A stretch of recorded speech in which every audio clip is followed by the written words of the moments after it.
ನಮಸ್ಕಾರ ಸ್ನೇಹಿತರೆ. ನಮ್ಮ ಜೀವನದಲ್ಲಿ ಬಹಳ ಜನರಿಗಿರುವ ದೊಡ್ಡ ಸಮಸ್ಯೆ ಏನು ಗೊತ್ತಾ? ಅದು ಕೆಲಸವನ್ನು ಮುಂದೂಡುವ ಅಭ್ಯಾಸ.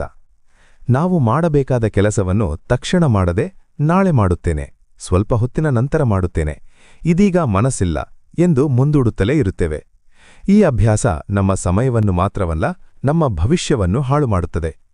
ಒಬ್ಬ ಮನುಷ್ಯನ ಯಶಸ್ಸು ಅಥವಾ ವಿಫಲತೆಯ ಹಿಂದೆ ಇರುವ ಪ್ರಮುಖ ಕಾರಣ ಅವನ ಕೆಲಸ ಮಾಡುವ ಶಿಸ್ತು. ಕೆಲಸವನ್ನು ಸಮಯಕ್ಕೆ ಮಾಡಿದವರು ಮುಂದೆ ಹೋಗುತ್ತಾರೆ, ಕೆಲಸವನ್ನು ಮುಂದೂಡುವವರು ಹಿಂದೆ ಉಳಿಯುತ್ತಾರೆ. ಹೀಗಾಗಿ ಇಂದು ನಾವು ಕೆಲಸವನ್ನು ಮುಂದೂಡುವ ಈ ಕೆಟ್ಟ ಅಭ್ಯಾಸವನ್ನು ಹೇಗೆ ಬಿಡಬಹುದು ಎಂಬ ಕೆಲವು ಸರಳ ಆದರೆ ಶಕ್ತಿಯುತ ಮಾರ್ಗಗಳನ್ನು ನೋಡೋಣ. ಮೊದಲ ವಿಷಯ, ಪರಿಪೂರ್ಣತೆಗಾಗಿ ಕಾಯಬೇಡಿ, ಕೆಲಸ ಪ್ರಾರಂಭಿಸಿ. ಬಹಳ ಜನರು ಒಂದು ದೊಡ್ಡ ತಪ್ಪು ಮಾಡುತ್ತಾರೆ. ಅವರು ಯಾವುದೇ ಕೆಲಸವನ್ನು ಸಂಪೂರ್ಣವಾಗಿ ಚೆನ್ನಾಗಿ ಮಾಡಬೇಕು ಎಂದು ಯೋಚಿಸುತ್ತಾರೆ. ಆ ಕಾರಣಕ್ಕೆ ಅವರು ಕೆಲಸವನ್ನು ಪ್ರಾರಂಭಿಸದೆ ಮುಂದೂಡುತ್ತಿರುತ್ತಾರೆ. ಉದಾಹರಣೆಗೆ, ಒಬ್ಬ ವಿದ್ಯಾರ್ಥಿ ನಾನು ಸಂಪೂರ್ಣ ಯೋಜನೆ ಮಾಡಿದ ನಂತರ ಓದು ಪ್ರಾರಂಭಿಸುತ್ತೇನೆ ಎಂದು ಹೇಳುತ್ತಾನೆ. ಒಬ್ಬ ವ್ಯಕ್ತಿ ಎಲ್ಲವೂ ಸಿದ್ಧವಾದ ನಂತರ ವ್ಯವಹಾರ ಪ್ರಾರಂಭಿಸುತ್ತೇನೆ ಎಂದು ಹೇಳುತ್ತಾನೆ. ಆದರೆ ನಿಜ ಏನೆಂದರೆ, ಸಂಪೂರ್ಣವಾಗಿ ಸಿದ್ಧವಾಗುವ ಸಮಯ ಎಂದಿಗೂ ಬರೋದಿಲ್ಲ.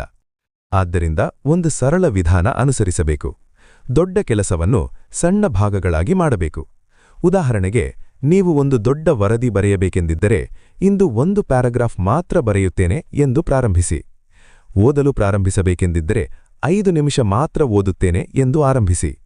ಆಶ್ಚರ್ಯಕರ ಸಂಗತಿಯೇನೆಂದರೆ, ಒಂದು ಸಣ್ಣ ಆರಂಭ ಮಾಡಿದ ನಂತರ ಮನಸ್ಸು ನಿಧಾನವಾಗಿ ಅದೇ ಕೆಲಸದಲ್ಲಿ ತೊಡಗಿಕೊಳ್ಳುತ್ತದೆ. ಆದ್ದರಿಂದ ಪರಿಪೂರ್ಣತೆಗಾಗಿ ಕಾಯಬೇಡಿ, ಮೊದಲು ಕೆಲಸ ಪ್ರಾರಂಭಿಸಿ. ಎರಡನೇ ವಿಷಯ, ಪ್ರೇರಣೆಗೆ ಕಾಯಬೇಡಿ, ಕ್ರಿಯೆ ಪ್ರಾರಂಭಿಸಿ. ಹೆಚ್ಚಿನ ಜನರು ನನಗೆ ಪ್ರೇರಣೆ ಬಂದಾಗ ನಾನು ಕೆಲಸ ಮಾಡುತ್ತೇನೆ ಎಂದು ಹೇಳುತ್ತಾರೆ. ಆದರೆ ನಿಜವಾದ ಸತ್ಯ ಇದಕ್ಕೆ ವಿರುದ್ಧವಾಗಿದೆ. ಪ್ರೇರಣೆ ಮೊದಲು ಬರೋದಿಲ್ಲ, ನಾವು ಕೆಲಸ ಪ್ರಾರಂಭಿಸಿದ ನಂತರವೇ ಪ್ರೇರಣೆ ಬರುತ್ತದೆ. ಉದಾಹರಣೆಗೆ, ನೀವು ಓದಲು ಕುಳಿತಾಗ ಮೊದಲ 5 ನಿಮಿಷ ಮನಸ್ಸು ಓದುವುದಿಲ್ಲ, ಆದರೆ ಸ್ವಲ್ಪ ಹೊತ್ತಿನ ನಂತರ ಮನಸ್ಸು ನಿಧಾನವಾಗಿ ಆ ಕೆಲಸಕ್ಕೆ ಒಲವು ತೋರುತ್ತದೆ. ಹೀಗಾಗಿ ನೆನಪಿಡಿ, ಪ್ರೇರಣೆಗೆ ಕಾಯಬೇಡಿ, ಮೊದಲು ಕ್ರಿಯೆ ಪ್ರಾರಂಭಿಸಿ. ಪ್ರೇರಣೆ ನಂತರ ಬರುತ್ತದೆ. ಮೂರನೇ ವಿಷಯ, ಮಾಡಬಾರದ ಕೆಲಸಗಳ ಪಟ್ಟಿ. ಹೆಚ್ಚಿನವರು ಪ್ರತಿದಿನ ಮಾಡಬೇಕಾದ ಕೆಲಸಗಳ ಪಟ್ಟಿಯನ್ನು ಮಾಡುತ್ತಾರೆ. ಆದರೆ ಇನ್ನೊಂದು ಮುಖ್ಯವಾದ ಪಟ್ಟಿಯಿದೆ, ಅದು ಮಾಡಬಾರದ ಕೆಲಸಗಳ ಪಟ್ಟಿ.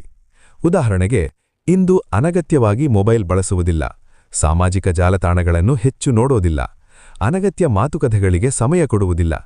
ಇಂತಹ ಕೆಲವು ನಿಯಮಗಳನ್ನು ನಿಮ್ಮ ಜೀವನದಲ್ಲಿಟ್ಟರೆ ಸಮಯವನ್ನು ಉಳಿಸಬಹುದು. ಸಮಯ ಉಳಿದರೆ ಮುಖ್ಯ ಕೆಲಸಗಳಿಗೆ ಹೆಚ್ಚು ಗಮನ ಕೊಡಬಹುದು. ನಾಲ್ಕನೇ ವಿಷಯ, ಆದ್ಯತೆಗಳನ್ನು ಗುರುತಿಸಿ. ನಮ್ಮ ಜೀವನದಲ್ಲಿ ಅನೇಕ ಕೆಲಸಗಳಿರುತ್ತವೆ, ಆದರೆ ಎಲ್ಲಾ ಕೆಲಸಗಳು ಸಮಾನವಾಗಿ ಮುಖ್ಯವಲ್ಲ. ಕೆಲವು ಕೆಲಸಗಳು ತಕ್ಷಣ ಮಾಡಬೇಕಾದವು, ಕೆಲವು ಕೆಲಸಗಳನ್ನು ನಂತರ ಮಾಡಬಹುದು. ಆದ್ದರಿಂದ ನಿಮ್ಮ ಕೆಲಸಗಳನ್ನು 2 ಭಾಗಗಳಾಗಿ ವಿಂಗಡಿಸಿ. ಮೊದಲ ಭಾಗ, ತಕ್ಷಣ ಮಾಡಬೇಕಾದ ಪ್ರಮುಖ ಕೆಲಸಗಳು. ಎರಡನೇ ಭಾಗ, ನಂತರ ಮಾಡಬಹುದಾದ ಕೆಲಸಗಳು. ಈ ವಿಧಾನ ಬಳಸಿದರೆ ನಿಮ್ಮ ಗಮನ ಮುಖ್ಯ ಕೆಲಸಗಳ ಮೇಲೆ ಇರುತ್ತದೆ, ಗೊಂದಲ ಕಡಿಮೆಯಾಗುತ್ತದೆ, ಕೆಲಸಗಳು ಸರಿಯಾದ ಸಮಯಕ್ಕೆ ಮುಗಿಯುತ್ತವೆ.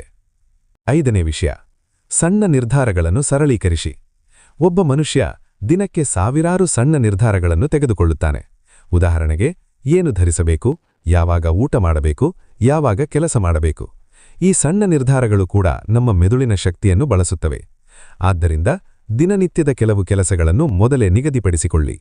ಉದಾಹರಣೆಗೆ, ಬೆಳಿಗ್ಗೆ ಎದ್ದು ಮಾಡುವ ಕೆಲಸಗಳ ಕ್ರಮ ನಿಗದಿ ಮಾಡಿ, ಓದುವ ಸಮಯ ನಿಗದಿ ಮಾಡಿ, ವ್ಯಾಯಾಮ ಮಾಡುವ ಸಮಯ ನಿಗದಿ ಮಾಡಿ.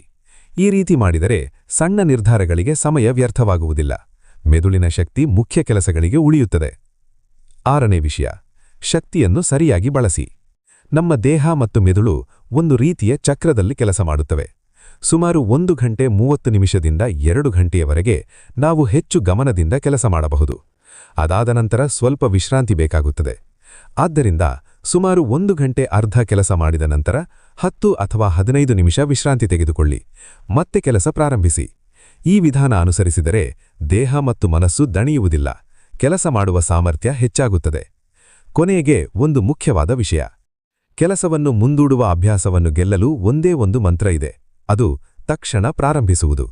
ಕೆಲಸ ದೊಡ್ಡದೋ ಚಿಕ್ಕದೋ ಎಂಬುದು ಮುಖ್ಯವಲ್ಲ, ಮುಖ್ಯವಾದುದು ಪ್ರಾರಂಭಿಸುವುದು.